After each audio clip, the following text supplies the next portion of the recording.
Oh boy, so today I've got a long run that's scheduled, but I'm not going to be outside doing that in this weather. It's just as much of the nation is in this Arctic cold blast. We are too here in Michigan. Right now it's about 1 degree Fahrenheit outside, and so the feels like temperature when you factor in the wind chill, it's like minus 14 degrees Fahrenheit. So that would be minus 26 degrees roughly, something like that Celsius. So it's pretty darn cold. So even if I was up for it, I probably wouldn't want to do this workout outdoors. So I'm going to be inside, and I'm still dealing with a little bit of hip pain here on my left side. So kind of letting that work itself out. So I'm going to be spending today's workout on my stationary bike in my home. So I'm going to be using the Merrick stationary bike. It's one of my favorites. One of the things that I do like about it is the weight of the flywheel. It's not overly heavy where it makes it difficult to move it around, but it's heavy enough where I can get a nice solid workout. Oh, and I have no affiliation with Merrick. They did send me the bike for the purpose of review, but I don't have any affiliate links with them. If you decide you're interested and want to purchase one, just look for your best deal that's out there. Obviously, it's going to save you some money, but I think it's definitely worth checking out if you're in the market for something like that. And I'll show you that bike here in just a second, and I'll explain a little bit more why I like it so much. But today is all about just endurance, really putting some time in, working hard. The workout, and I just called it up on my phone here, was to run at an easy pace for 105 minutes with 10 minutes to cool down. So you're looking in a little less than 2 hours. I'll probably go a couple hours on my bike. A couple of the challenges that I'm facing is that with that winter storm that came in, we lost power. We lost power on and off on Friday night, and eventually it just didn't come back on. So we were without power for some time. And once it did come back on, I lost our internet connection, and I can't quite figure out why it won't boot back up. I've been working with everybody that I could think of to try to get it working again, my cable company, the provider of the modem, but no one seems to have any good answers.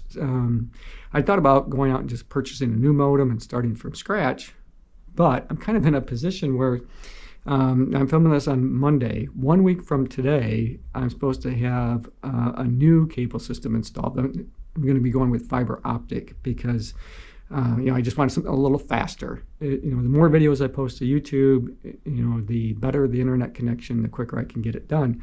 So to give you an idea, I posted a video yesterday, and I had to use my Wi-Fi hotspot on my cell phone. So I was just using my iPhone 15 Pro and relying on the Verizon network to upload the video. It took over 10 hours to get that video to load to YouTube. So that's not a very efficient way of doing business, I guess. You're trying to post and enjoy and share and document the journey. It's going to be really difficult if I have to rely on my hotspot for too long. But because I've got new fiber optics coming in just a week from today, I don't want to go out and invest $250, $300 in a new modem and router to get me by for a week. So I'll probably be limping along and struggling with my Wi-Fi hotspot. So if I'm not posting every day, it doesn't mean I'm not making videos. It's just because of the amount of time it takes to upload it using the hotspot. It just isn't efficient, and it's very difficult to do, to set and babysit that the entire time. Okay, so I'm making my way over to the Merrick bike, and we got Bella over here. She's kind of I don't know if you can see her or not, but she's just kind of chilling by the bike. But this is the bike that I'm going to be using. I'm going to try to flip this around so maybe you can see it.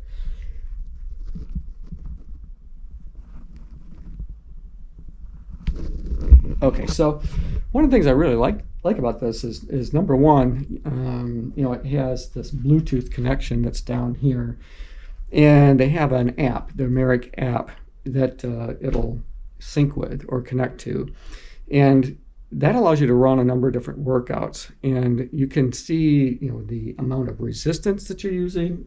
So you have your knob here, your resistance knob, and basically one full turn is a degree of resistance, and I usually start at 5 when I'm warming up.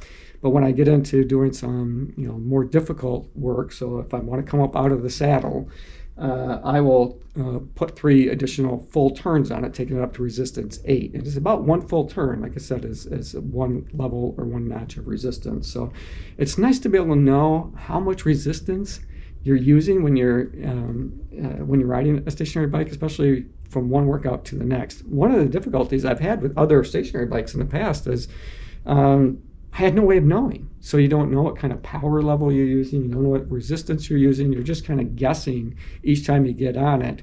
Where did I leave off? Did I back it down to where I normally try to start?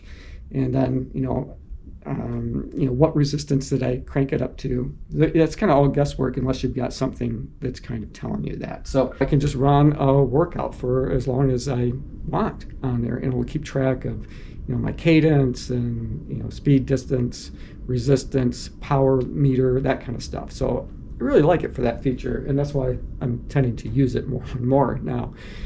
Now, if I can just get my internet up and running again, we'll be back in good shape. But for today, I'm going to be riding my bike for a couple of hours, and I'll check back with you here when I get the workout completed, and we'll kind of just go through the numbers a bit. It's not going to be super exciting. It's really just about building that base, building some endurance, and keeping my legs turning over and working hard for a couple hours. So that's what we're going to do. All right, I'm going to drag out my Merrick bike, but because the flywheel is a little bit lighter than some of the other exercise bikes I have, it's easier for me to move around in my living room. And right now it's stuck over and kind of in the corner, as you could see. So I'm going to drag it out over here, put it in front of the television, maybe turn on the news at noon, and that'll help get me started anyway. All right, we'll talk more here in a few minutes. Whew. Okay, let's get this set up and get this workout started.